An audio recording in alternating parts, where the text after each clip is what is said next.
Well, good morning, everybody. Sorry for the late, but we wanted to make sure you guys had plenty of time to get over and get comfy. The week in review, I think you find some of the things we worked on were we thought were really good ideas. Obviously, the lawsuit abuse reform bills we looked at were important. And then yesterday, working on the daycare unionization issue, even though that some of our Democrat colleagues don't think they're job issues for whatever reason, maybe because they don't like them, these are job issues that most Minnesotans not only have talked to us about, but have been very specific about, especially with the union issue, the daycare issue, as a father who spent sent both of my children to in-home daycare provider. Miss Steph and Miss Kaylee were two very caring and absolutely fantastic daycare providers for us. They called as soon as this happened last summer and said, "Kurt, we own it. It's a partnership. How do we unionize ourselves?" As one of the parents, who are still good friends of ours, asked, "Kurt, I heard it could go up 30%. This is the same or almost a little bit more than our mortgage payment. If this happens, we're going to be paying more for our daycare than we do for our home. Don't let this happen." So it is an issue that most Minnesota families, especially those of us with small kids, looked at last summer and said, absolutely, this is important. This is something critical to our economy. For all those middle-class families that Representative Thiessen talks so much about and has such a big pounding heart for, this would have been right in their wheelhouse. It would have absolutely destroyed a lot of their family budgets. So we do think it was very important. As to the governor's veto messages I just got them this morning, I'll just boil it down to this. He can pick a fight with us all he wants, can call us names. Saying we're intransigent and unknowing about government is just a nice way to call us stupid and immovable. That doesn't do anything for Minnesotans. He doesn't owe me an explanation, doesn't owe Representative Wardlow, Senator Ortman, doesn't owe any of us an explanation. He owes the 66,000 business owners that are a part of this coalition that asked for this reform. He owes them an explanation, and not just a process explanation or I didn't know about them. These bills passed last year in the Senate with overwhelming support, 66-1, I think, Senator. We have bipartisan support on all the bills, whether it's House or Senate. This is not a coalition of wrongdoers. Minnesota business owners are out there each and every day doing the right thing. Are there some people, are there a few that make a bad decision, try to cheat the system? Sure. Do they get caught and prosecuted? Absolutely. But for those that are out there to try to cheat the system or to try to game the system for their own personal benefit, that needs to be addressed. What we did in some of these lawsuit reform bills was to address those concerns. Again, the inside baseball fight about process, I didn't know they were coming. I wasn't sure about them.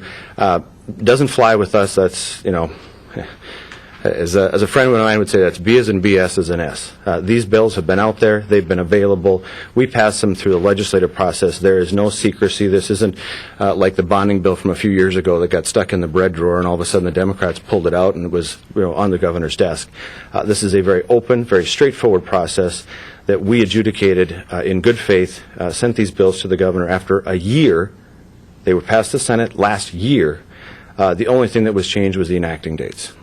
So I think the governor doesn't owe us an explanation or an apology. I think he does owe the business owners of Minnesota that he accused of being wrongdoers an apology. But he owes an explanation to those folks in that coalition and to the business owners that have said to us, we need to have a better business climate, because that's what this is about, making Minnesota's business climate more competitive and a fair system. And if we're 10th or 11th or 12th, why should we settle for that? Why shouldn't we settle? Why shouldn't we be 1, 2, or 3? With that, I'll turn it over to Senator Senjem. Thank you, Mr. Speaker. And I'm not going to expound too much more on that. Actually, I just find this morning to be a little disappointing. We're trying to work together. We're trying to, in fact, move Minnesota forward in the area of business growth and development. We're trying to do the right thing. We're trying to do something that, for the most part, was rather bipartisan in the Minnesota Senate on Wednesday, and to now come and to learn about these harsh words and these vetoes. Frankly, it's just a little disheartening. It's a little disappointing. I think it's time for the governor to put the spears down. Let's get to work and let's do the right thing for Minnesota.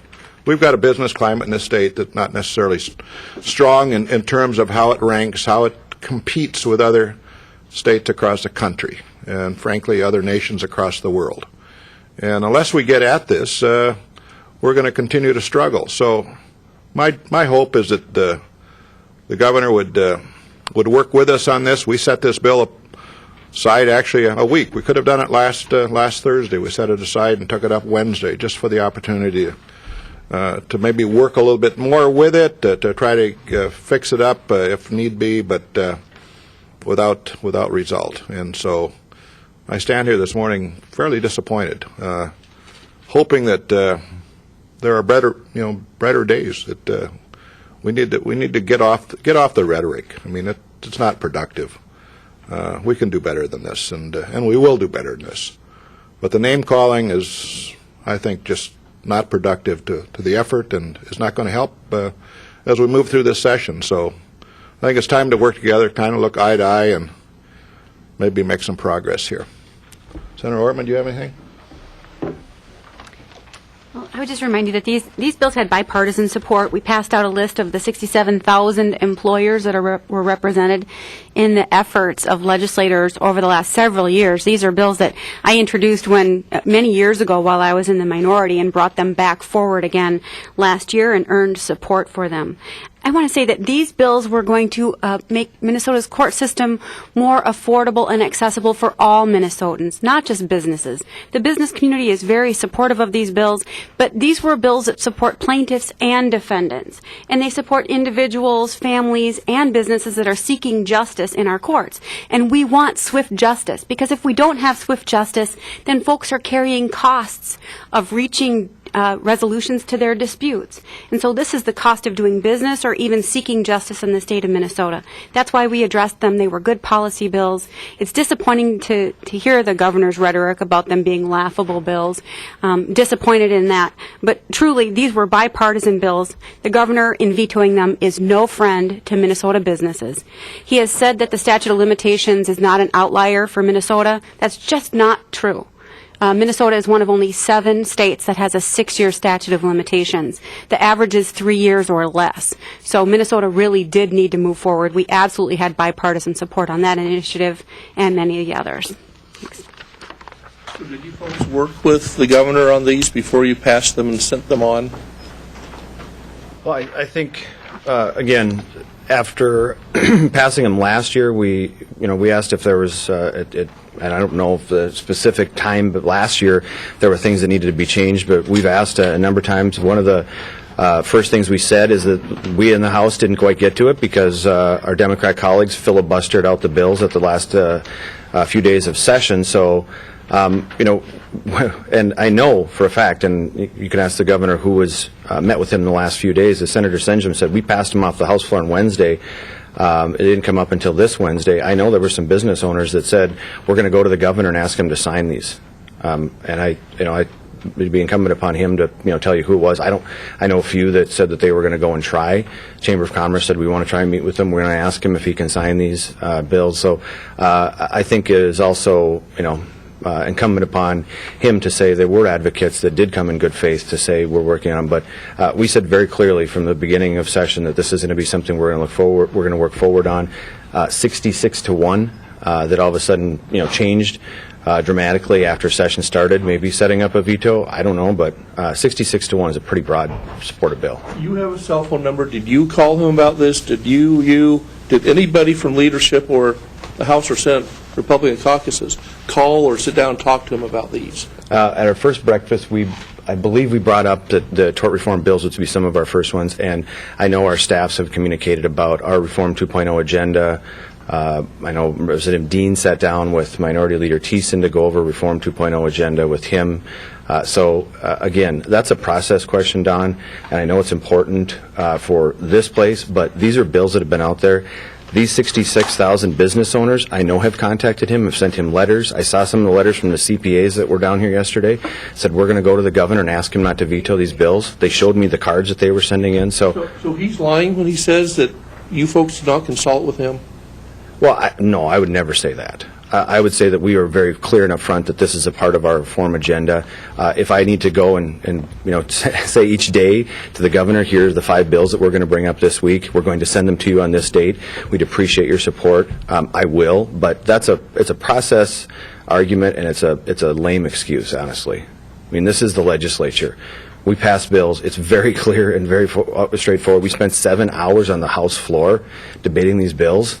I doubt that there was the bowling alley in Fergus Falls or St. Louis, the Park Grove Bowl in St. Louis Park, if they care about a process question. They want it easier to do business. They want a more competitive business climate. That's a process question. This is about making Minnesota's business climate more competitive. These folks on this list said this is one thing that will help it be more competitive. So I think that's, and I'll be happy. I mean, I'm more than happy to talk to the governor anytime. We've had one of our breakfasts already this year. We'll be happy to have just as many of them. I think we have one coming up next week and in the coming days here. So we'll be happy to lay it out again, but that's a process and an inside baseball question. These folks don't care about how he found out, when he found out, whether it was us, his staff, the lobbyists, or the folks that are interested in these bills. They care about, is Minnesota's business climate going to be more competitive? The governor also said that these bills contradict the recommendations of some judicial task forces that the judicial branch has established. Is that accurate? I go to Minnesota business owners. We're supposed to be down here talking about jobs and how to make Minnesota's business climate more competitive. We heard all the studies. We heard the studies on the floor. If business owners, this many business owners are saying to us, this is important to us, this is what we believe is making it more competitive for us here, I'll be happy to consult with the judges as well, but this is what business owners are saying will help them add more jobs, be more competitive, make an expansion, move a business to Minnesota. So we'll always consult that, and Senator Ortman can maybe go through the specifics of the study, but we're listening to the job providers in the state. Mr. Speaker, does the governor, do you think, feel emboldened by the fact he's got a 50% approval rating and the legislature has a 17% approval rating? Well, I mean, that's a question for him. Everybody loves their congressman, their state rep, their state senator, but doesn't like the institution. That's as old as the institution. That it comes and goes with even 17% is remarkably low for the Minnesota legislature. I think Congress is at 6, 7, 8%. It's just you go home and you go to Chaska, Chanhassen, ask about Senator Ortman. They say she's doing a great job down there. She advocates for us. Dave Senjem's a hero down in Rochester. They love him down there. So, it's always the institution is the ugly monster you don't like, but how's your rep doing? How's your senator doing? Oh, they're doing a great job for me. I love Dave Senjem. He's a great guy. So you don't think the government shutdown and the appearance of gridlock here has anything to do with it? Well, I'm sure it does. I think probably some of it's also federal spillover. There's still people that think that we're supposed to be back out in Washington right now, and that think we make $156,000 or whatever it is a year. As a group that a group of students asked us, well, what do you get paid a year? How rich are you? I said, well, we get paid $30,100 a year. The guy said, dude, my mom makes more than that, and she stays at home. Well, my wife makes twice that I do, and she's a teacher. So, it's the institution versus the member. It's as old as the place. And, yeah, we'll work to improve our approval rating, but that's not what we're doing it for. We're doing it for the folks on this list. I mean, we want them to be more productive. And I think you see that. You see a growing business economy. You see a growing and a thriving economy. Those numbers all come back, but, they come and go. Mr. Speaker, you talk about process as the business owners are concerned about. But the end result, and I think the governor made a comment about this, is process. To get an end result, you have to bring in governors and courts and things like that. Was there enough process done on this to give it a chance of passing? He thought that you knew it had no chance of passing, and you passed it anyway. Well, no. I mean, he said to us last year that we want all the bills that for him to sign a bill, it should have bipartisan support. All of these bills have bipartisan support. There was either in the House or Senate a Democrat that voted for all 4 of these bills. In some cases, a lot more. In some cases, very few. But, from that standpoint, and no, I didn't know that he was going to veto these things. But he makes the case quite often that he has executive authority. We need to respect that. We also have legislative authority that he needs to respect as well. We would prefer that they work in harmony and in concert.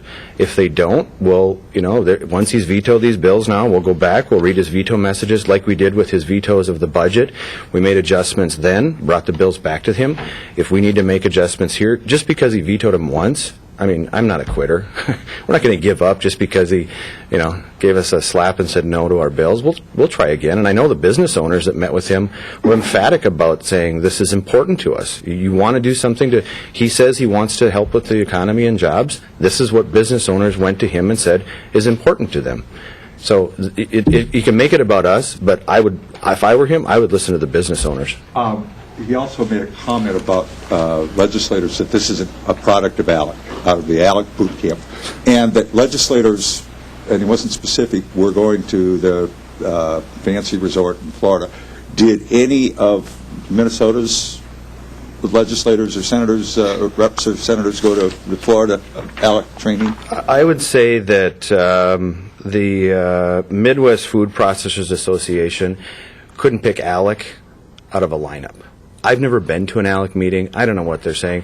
One of these bills, I think Representative Thiessen carried.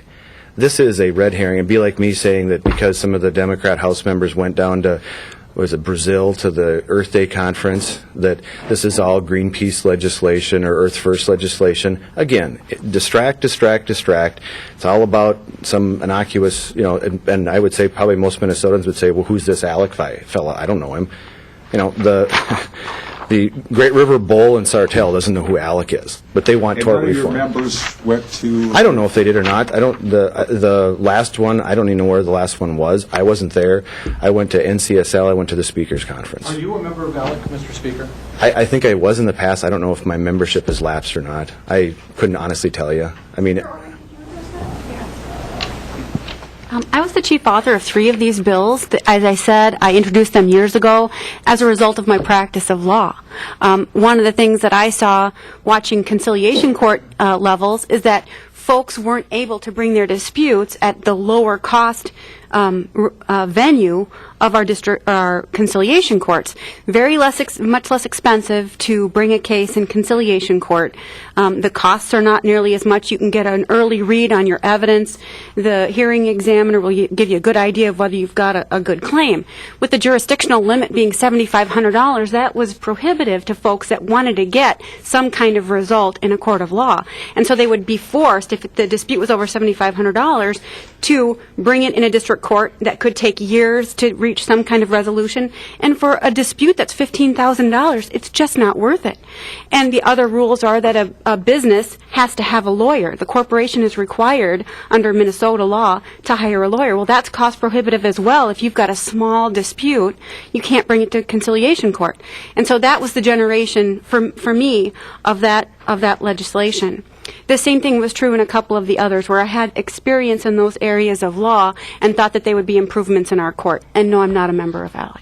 More directly, were these taken from ALEC model legislation, or were these more individualized to Minnesota? Well, as I said, they came from my experience. I wasn't even aware of ALEC when I wrote the legislation. So, Senator Senjem, do you know if members went to the conference? It seems to be a question. The governor brought it up. I have no idea. The last person I ever heard talk about ALEC was Pat Parasol, and that's been a while ago. So I don't know if we have members that certainly are members of ALEC or not. But I just want to say this: I just think it's time to take a lot of this to a higher level. We're trying to do legislation here. These things passed off the Senate floor May 16th, May 17th. We had 6 months to work on this if the governor was interested. Apparently he wasn't. He didn't contact us, but there were opportunities here. To veto a bill is one thing. That's certainly his prerogative. To flail around with, I think, excess rhetoric and attacks on businesses, attacks on legislators, or the legislature itself, I just think it's totally unproductive. I don't think it moves us forward. We've got to take this to a higher level, a higher plane. So what does this set up for State of the State when you all will gather on Wednesday to watch the governor give a speech? What's the tone right now? Well, we'll certainly be polite, but I will tell you this, on the state of the state, let's just not forget this. The state of the state is good because, in fact, where are we now? We're a $1 billion surplus state. A year ago, so we're, $5 billion in the basket. Not a good place. So I think, the work that was done by Republican and majorities in the House and Senate last year have taken us a long way. And let's not forget that. We're certainly not going to. We're proud of that progress. And the state of the state is good because of, I think, the work of the Minnesota legislature going back to last session. Mr. Speaker, could you tee up the tone heading into State of the State, what you expect to hear, what your members are feeling? Sure. I agree exactly with what Senator Senjem said. We'll be respectful. We'll be listening for things that are common ground, things that we can work together on, things that, in the past, we do have a history of doing that. We've worked on a number of these bills together. We balanced a $5 billion budget deficit and produced a surplus. Hopefully it gets better, towards the end of this month. But we've never said that any of this is personal. It's not like we're not going to show up or anything like that. That's ridiculous. We'll be there. We'll be respectful. We'll listen for some common ground. And hopefully it'll be a short speech because it's late at night and our guys get a little cranky if they don't get their supper at the right time. But, Mr. Speaker, right now Ramsey County officials are meeting with the governor in his office about yet another stadium financing plan that relies on parking revenues and the idea that they would take the growth in sales taxes as a result of the stadium as another way to fund it, along with naming rights for the parking lot, parking surcharges, a whole menu of ideas. Your first blush reaction to that? God bless them. Each and every week something different or new comes up. Once it gets to a process where we've got a bill and an author with a bill that's got 68 votes, then we can get involved. But this thing has ebbed and flowed as before session, as we've got into session, as we're going through session.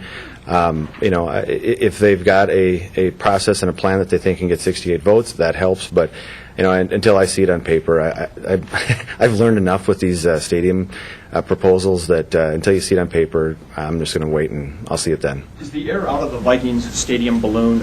Is there no sense of urgency here now that it appears the Vikings have nowhere to go? I don't think so. We've always said all along, we've been very respectful to the process. We want to make sure they have their best chance to pass the bill. And we don't want to see the Twin Stadium bill where you bring up something that isn't quite cooked and it loses by 5 or 10 votes on the House floor, and it sets them back 8, 7, 5 years. So, I think once you get to that process, I know the authors, I won't speak for the Senate author, but I know Representative Lanning has been working very hard on the process. And, again, it has got to be a good deal for the state of Minnesota, has to be a good deal for the taxpayers, should be a good deal for the local partner, but at the end of the day, it has to be something that can stand the test of time. And if it isn't quite cooked, if it isn't, everything isn't quite set, then I don't think they'll bring it forward. But we'll wait to see what the proposal is. Senator Senjem, the Stadium Working Group seems to like the electronic pull tabs idea. You've been a big proponent of Racino. Which one of these is in the lead if it was a horse race? Oh, no, not enough. No, my word. Okay. Well, you know where I am on the Racino bill. I think the important thing is just let's get a bill and. And probably the governor, honestly, probably has to take the lead in working with a local community to at least get that part of this bill put together. I'm not sure legislatively. Certainly, we can help. Senator Rosen, Representative Lanning have been involved, but I think get the governor getting that piece together. We can put our piece together, whether it's pull tabs or Racinos or Block E or whatever it might be. I think we can probably find something there that might work, or maybe it's a combination. I don't know, but. I think the important thing is let's get a bill, into the legislature and start working on something. So where are the three of you on the replacement of Williams Arena? I have not heard about that one. That's an institution, though. I would have to go through the Historical Society, I'm sure. Representative Lanning says that March 16th, I think it is the real deadline for stadium because that's the internal committee deadlines you have. And he says that he doesn't think leadership we willing to give them a dispensation to go beyond that? Is he right that it has to pass out by your deadline by then in order to get anywhere this year?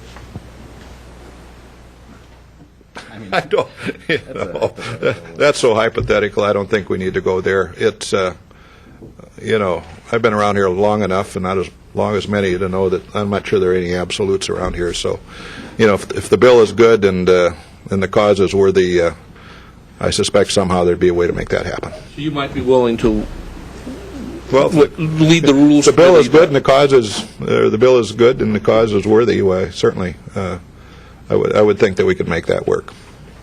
The governor was very... But, there's no reason.